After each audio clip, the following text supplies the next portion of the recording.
بسم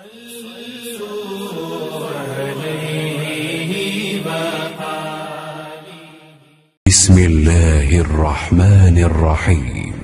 صحیح بخاری حدیث نمبر 748۔ امام مالک نے زید بن اسلم سے بیان کیا، انہوں نے عطا بن یسار سے، انہوں نے عبداللہ بن عباس رضی اللہ تعالی عنہ سے، انہوں نے فرمایا کہ نبی کریم صلی اللہ علیہ وسلم کے عہد میں سورج گہن ہوا تو آپ نے گہن کی نماز پڑھی۔ لوگوں نے پوچھا کہ یا رسول اللہ، ہم نے دیکھا کہ نماز میں آپ اپنی جگہ سے کچھ لینے کو آگے بڑھے تھے، پھر ہم نے دیکھا کہ کچھ پیچھے ہٹے۔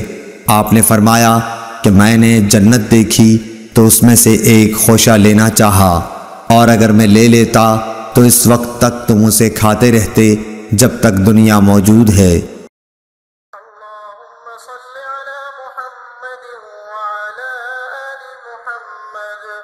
كما صليت على إبراهيم وعلى آل إبراهيم إنك حميد مجيد اللهم بارك على محمد وعلى آل محمد كما باركت على إبراهيم